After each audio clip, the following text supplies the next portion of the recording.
నమస్తే, welcome to dot news. Pulivendula ఈ పేరు తెలుగు స్టేట్స్ లో ఓ బ్రాండ్. వైఎస్ఆర్ హయాం నుంచి ఇప్పుడు జగన్ వరకు పులివెందల అంటే చాలు వాళ్ళ కంచుకోట అని ఇట్టే చెప్పేస్తూ ఉంటారు పబ్లిక్. ఇప్పటి వరకు సిచ్యువేషన్ ఇలాగే ఉంది. పులివెందల నియోజకవర్గంలో రాజకీయం చేయాలంటే కూడా ప్రత్యర్థి వణికే పరిస్థితి. కానీ కొడితే ఏనుగు కుంభస్థలాన్నే కొట్టాలన్నట్టుగా జగన్ సొంత నియోజకవర్గం పులివెందల మీదే ఫోకస్ పెట్టిందట టీడీపీ. మరి టీడీపీ ఎత్తుగడలకు జగన్ అడ్డుకట్ట వేస్తారా?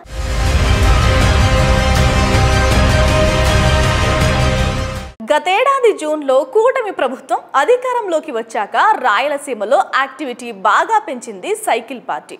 ఓవైపు టీడీపీ, మరోవైపు జనసేన జగన్ కంచుకోటను బద్దలు కొట్టాలని ఫిక్స్ అయ్యారట. రాయలసీమ 4 జిల్లాల పరిస్థితి ఎలా ఉన్నా పులివెందల రాజకీయం మాత్రం నెక్స్ట్ లెవెల్లో ఉంటుంది. వార్ వన్ సైడ్ అన్నట్టుగా పులివెందల నియోజకవర్గంలో ఏ ఎన్నిక జరిగినా అప్పుడు కాంగ్రెస్కు, ఆ తర్వాత వైసీపీకి అనుకూలంగా ఫలితాలు వస్తున్నాయి. ఇప్పటి వరకు టీడీపీ ఏ ఎన్నికల్లో కూడా పులివెందలలో తమ ప్రభావం చూపించలేకపోయింది. పులివెందల మున్సిపాలిటీలో ఇతర పార్టీల అభ్యర్థులు పోటీ చేయడమే అతి కష్టమంటే గెలుపు అనేది ఊహలకు కూడా అందకపోయేది. అలా జగన్ కుటుంబం పులివెందలలో ఆధిపత్యం చెలాయిస్తూ వస్తోంది.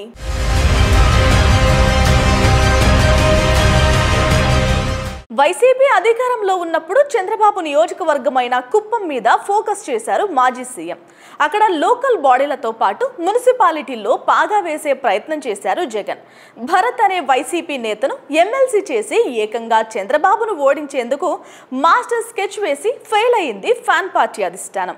అయితే అప్పుడు జగన్ ఫాలో అయిన ప్లాన్లే ఇప్పుడు టీడీపీ ఇంప్లిమెంట్ చేస్తుందన్న టాక్ అయితే ఉంది.